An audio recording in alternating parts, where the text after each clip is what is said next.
మన ముకుంద జ్యువెల్స్ వారి కొత్త బ్రాండ్ పూర్వి లైట్ వెయిట్ లో హెవీ డిజైన్స్ ఈ నవంబర్ 1 కుక్కట్పల్లిలో గ్రాండ్ ఓపెనింగ్ వివరాలకు సంప్రదించండి. నమస్తే రమగారు. నమస్తే జయ. రమగారు, ఏదైనా మంచి కథ ఒకటి చెప్పుకుందామండి. భర్తను గెలిచిన భార్య సూపర్. ప్రేక్షకులందరికీ చాలా ఉత్సాహంగా ఉంటుంది జయ. అవునండి, మన ఫాలోవర్స్ అందరు చాలా ఆనందిస్తారు. వినటానికే బాగుంది కదా. చందమామ కథ. ఓకే అండి. పూర్వమట విదేహ రాజ్యానికి సామంతులు చాలా మంది ఉండేవాళ్ళు. సామంతుల్లో ఒక ఆయన వీరసేనుడు. ఆయన వృద్ధుడయ్యే నాటికి ఆయనకి జయంతుడని ఒక యుక్త వయసుకు వచ్చిన కుమారుడు ఉండేవాడు.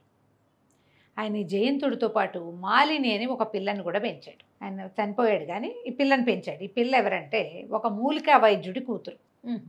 ఏదో సందర్భంలో ఈయనకు దెబ్బ తగిలితే ఆ మూలికా వైద్యం చేసిన ఆయన బాగా సహాయం చేశాడు, వైద్యం చేశాడు. ఈయన ఆరోగ్యం చిక్కింది. వాళ్ళ ఇంటికి వీళ్ళింటికి రాకపోక ఉండేవి. ఆ మూలికా వైద్యుడు సడన్గా మరణించాడు. ఆయనకు ఒక కూతురు ఉంది, మాలిని. ఆ పిల్ల ఈయన ఏం చేశాడంటే ఆయన మరణించేసరికల్లా నా అన్నవాళ్ళు లేని ఆ పిల్లని తెచ్చి తన భార్య అయిన లక్ష్మీదేవికి అప్పచెప్పాడు. ఈ పిల్లని కూడా పెంచు మనవాడితో పాటు అని.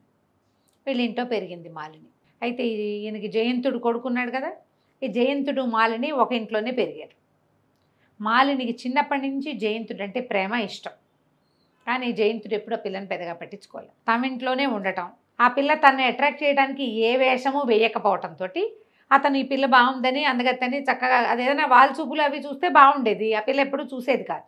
కానీ ఇతనంటే ఇష్టం ఆ పిల్లకి. ఇద్దరు యుక్త వయస్కులు అయ్యారు. వీరసేనుడు మరణించాడు. ఈ అబ్బాయి సామంతుడుగానే ఏదో సుమారుగా సామంతుడి కుమారుడుగా ఉండేవాడు.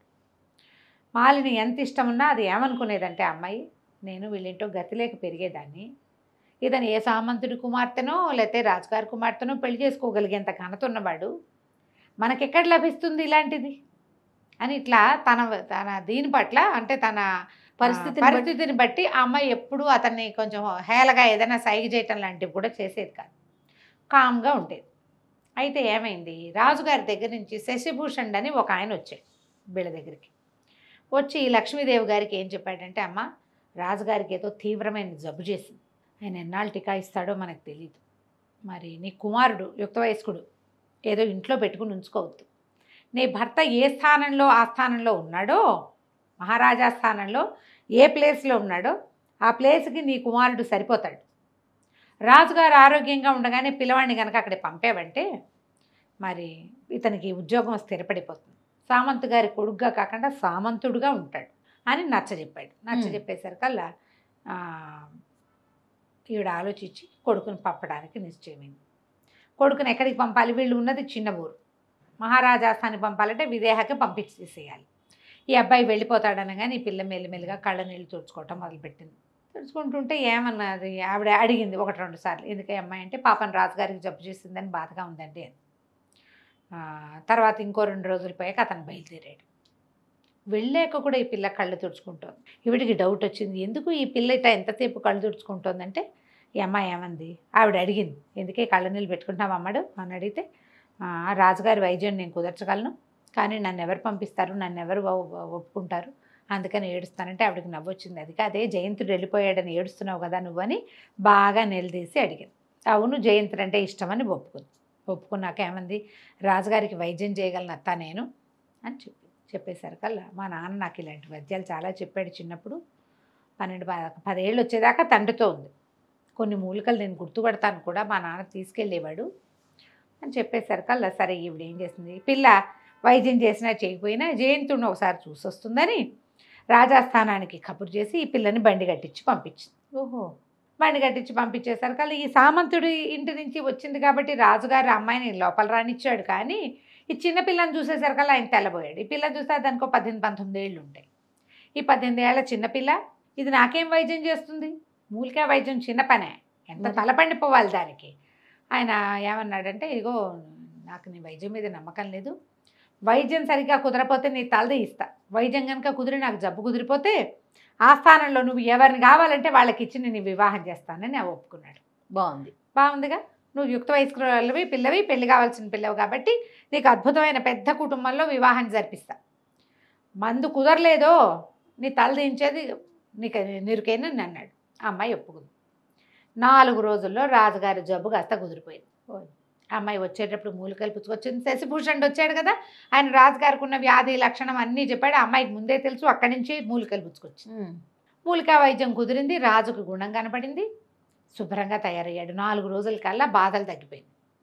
ఆయన ఒక వారం రోజులు బాగా పుష్టి పుంజుకున్నాక ఒకరోజు మొత్తం ఆస్థానం అంతా మోహరించినప్పుడు ఈ పిల్లని వెంబడి పెట్టుకెళ్ళి అందరినీ చూపించి, వీళ్ళల్లో నువ్వు ఎవరిని పెళ్లి చేసుకుంటావో చెప్పు, నువ్వు ఎవరినంటే వాడికి ఇచ్చి నిన్ను పెళ్లి చేస్తానన్నాడు.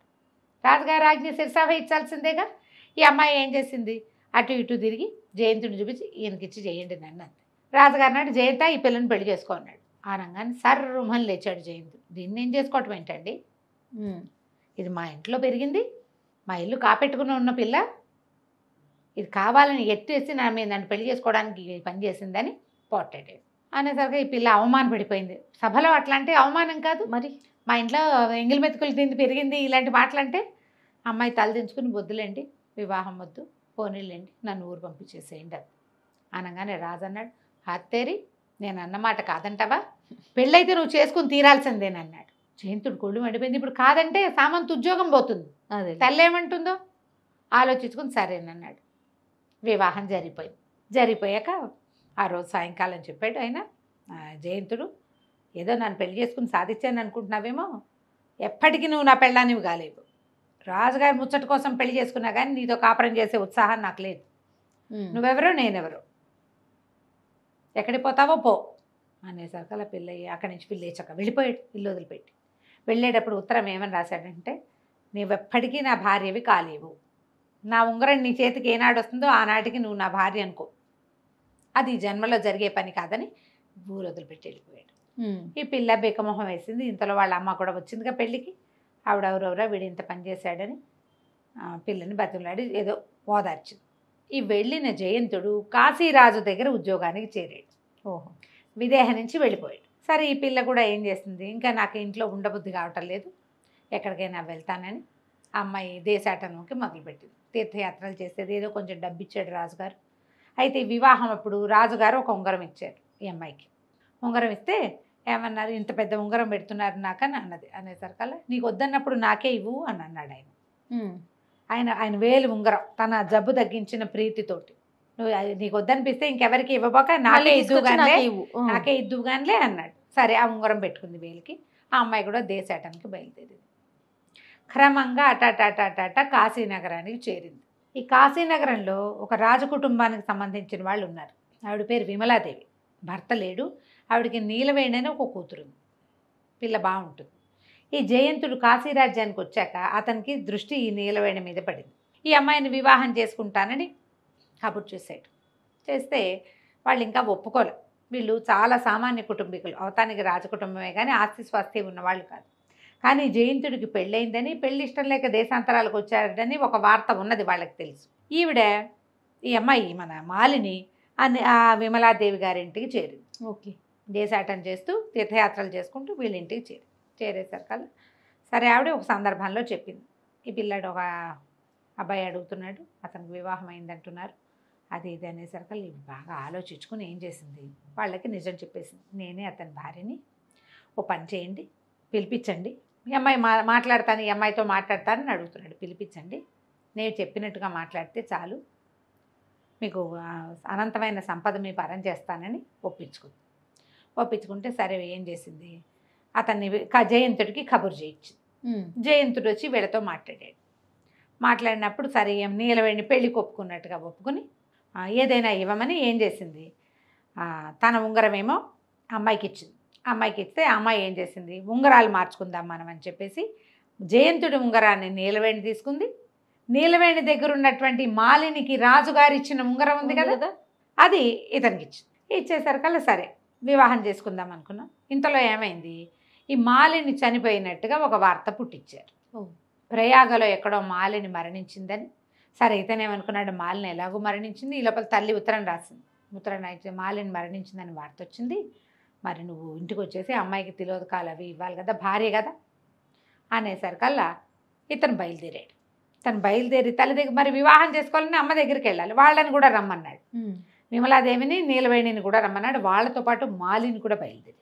ఇంతలో ఏమైంది, ఈవిని చూడ్డానికి లక్ష్మీదేవిని చూసి చాన్నాళ్ళయిందని రాజుగారు ఆ ప్రాంతం వైపుకి ఏటో విడిది చేయడానికి వెళ్తూ రాజుగారు శశిభూషణుడు ఇద్దరు కలిసి ఈ లక్ష్మీదేవి గారి దగ్గరికి వెళ్ళారు, జయంతుడు వాళ్ళ అమ్మ దగ్గర. అదే సమయానికి ఇతను వచ్చాడు. వచ్చేసరికల్లా మాలిని ఎలా ఉంది ఏమిటి అని రాజుగారు అడిగేసరికల్లా మాలిని చనిపోయిందన్న వార్త చెప్తే ఆయన చాలా బాధపడ్డాడు. అయ్యో నాకు వైద్యం చేసింది ఎంత చక్కటి పిల్ల, జయంతుడికి ప్రాప్తం లేకపోయిందంటే శశిభూషణ్ అన్నాడు జయంతుడు ఎట్లాంటి దురదృష్టవంతుడు, రాజు మాటాన్ని నిలబెట్టలా, తల్లి మాటాన్ని నిలబెట్టలా, భార్యని పోగొట్టుకున్నాడు. సరే ఈ మాటల సందర్భంలో ఈయన జయంతుడికి వేలుకున్న తన ఉంగరాన్ని చూశాడు రాజుగారు. ఆయనకి ఏం డౌట్ వచ్చింది, మాలిని చనిపోవటం ఏంటి, జయంతుడే దాన్ని చంపేశాడు. ఆ పిల్ల వేలికి నేను ఇచ్చిన ఉంగరం ఉంది. అమ్మాయి ఏం చెప్పింది, నా ఉంగరాన్ని మళ్ళీ మీకే ఇస్తానది, నేను పెట్టుకోలేకపోతే మీకే ఇస్తానది. నా దగ్గరికి రావాల్సిన ఉంగరం జయంతుడి వేలికి ఎలా వచ్చింది, జయంతుడి వేలికి ఎలా వచ్చింది అనేసరికల్లా వెంటనే జయంత చెప్పు, నిజం చెప్పు, నువ్వు మాలిని నువ్వు నా ప్రాణదాత, ఆ పిల్లని నువ్వు చంపేసి ఉంటావు, ఈ ఉంగరం నీ దగ్గరికి ఎలా వచ్చిందని చెడామడ అరిచాడు. ఆయన అరిస్తే ఇతను పెళ్లి సంబంధం మాట చెప్పకుండా ఎవరో ఒక అమ్మాయి ఎక్కడికో వెళ్తూ నా మీద విసిరేసిందండి నువ్వు కట్టుకథ ఏదో చెప్పబోయాడు. చెప్పిన రాజు నమ్మల. ఈ వీడే ఆ మాలిని ఏలుకోవటం ఇష్టం లేక ఆ పిల్లని చంపేసి ఉంటాడు, అందుకే దాని వేలు ఉంగరం వీడి దగ్గరికి వచ్చింది, లేకపోతే ఎట్లా వస్తుంది నీ దగ్గరికి. అది ఇంతలో ఏమైంది, ఆ సుభద్రాదేవి మన విమలాదేవిను కూతురు ఈవిడ అమ్మాయి నీలవేణి వచ్చారు. వచ్చేసరికల్లా మాట్లాడుకుంటే ఇతను ఈ అమ్మాయిని నేను వివాహం చేసుకోదలుచుకున్నానని చెప్పాడు. చెప్పేసరికల్లా ఆ అమ్మాయి ఏమంది, నేనేం వివాహం చేసుకోను, ఈయన నాకేం ఇవ్వలేదు, ఈ ఉంగరం ఈవిడ ఇచ్చిందంటే నేను ఎక్కడ ఇచ్చాను నాకు తెలియదు అంటుంది అమ్మాయి. రాజుకు అర్థం కాల.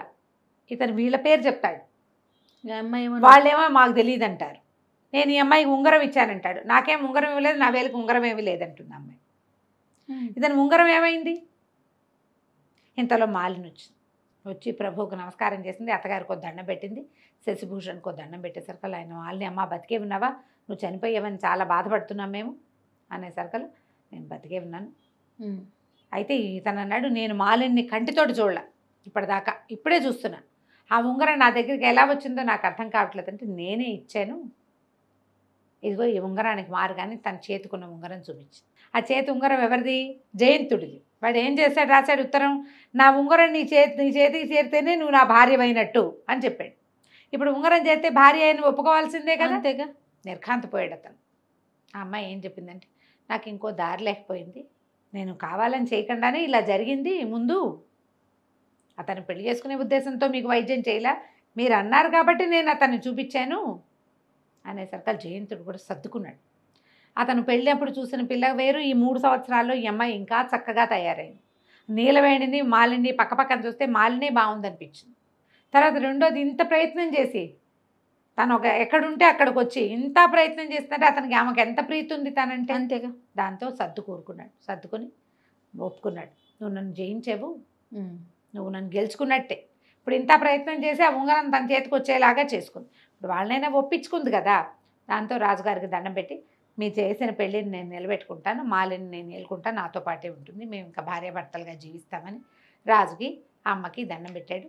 మాలిని ఏం చేసిందంటే తన అత్తగారు తనకి ఇస్తానన్న బంగారాన్ని అంతని ఈ నీలవేణికి ఇచ్చేసింది. ఎందుకంటే ఆమె వివాహం అవ్వాలి, వాళ్ళకి దగ్గర డబ్బులు లేవు కదా, మాట ఇచ్చింది కదా, అనంతమైన ధనం ఇస్తాను. ధనంతో వాళ్ళని కాశీ నగరానికి పంపించేసి ఈ మాలిని జయంతుడు కలిసి రాజుగారి సేవలో తరించడం కోసం మళ్ళీ విదేహ రాజ్యానికి వెళ్ళిపోయారు. కథ కంచికి మనం ఇంటికి. చాలా బాగుందండి. నమస్తే. నమస్తే.